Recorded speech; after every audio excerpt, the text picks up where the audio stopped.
কি ব্যাপার রিজয় ভাই, আপনারা ফুড কাটিং এ কাজ করেন, আজকে ভেজিটেবল লাগাইতেছেন? আসসালামু আলাইকুম। আসলে আমি ফ্রুট কাটিংয়ে কাজ করি, তো এখন এই যে ভেজিটেবল লাগাইতেছি, এই জন্য সে প্রশ্ন করলো আমাকে যে আমি কেন ভেজিটেবল লাগাইতেছি।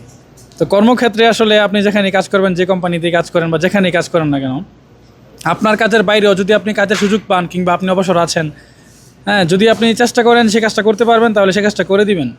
এতে করে আপনি একটু ক্লান্ত হলেও কিংবা আপনার একটু সময় নষ্ট হলেও, আপনার সময় তো এটা কোম্পানিকে আপনি বিক্রি করে দিয়েছেন, ঠিক আছে? এই জন্য আপনি চেষ্টা করবেন কোম্পানিকে আপনার তরফ থেকে সর্বোচ্চটা দেওয়ার জন্য।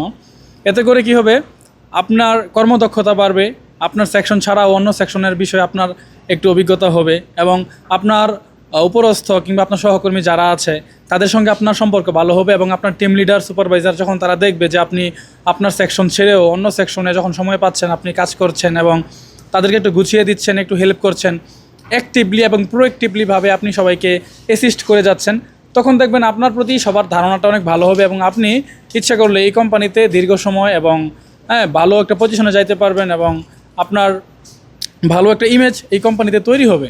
তো এই জন্য আসলে আমার একটা পরামর্শ থাকবে, দেশে কিংবা বিদেশে, বিশেষ করে প্রবাসে আসলে আমাদেরকে এইদিকে একটু বেশি নজর রাখতে হয়। কারণ হচ্ছে এই প্রবাসে কিন্তু একটা কাজ পাওয়া অনেক বেশি টাফ, অনেক বেশি কঠিন। কারণ এই প্রবাসে লক্ষ লক্ষ যে বাঙালি আসে, নেপালি আসে, পাকিস্তানি আসে, ইন্ডিয়ান আসে, কিন্তু ওই হিসেবে কিন্তু কর্মক্ষেত্র খুবই কম এবং দক্ষ লোকের অভাব অনেক বেশি।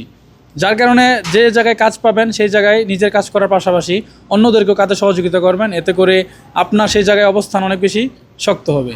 তো আমার জন্য দোয়া করবেন, আমি যেন আমার এই কোম্পানিতে দীর্ঘ সময় কাজ করতে পারি, এবং যে স্বপ্ন নিয়ে এই প্রবাসে পাড়ি জমিয়েছি সেই স্বপ্ন পূরণ করে আবার আমি দেশে ফিরতে পারি। তো দেশে এবং বিদেশে যারা রয়েছেন সবার জন্য অনেক বেশি দোয়া এবং শুভকামনা, আমার জন্য অনেক বেশি দোয়া করবেন। তো আল্লাহ হাফেজ, ধন্যবাদ সবাইকে।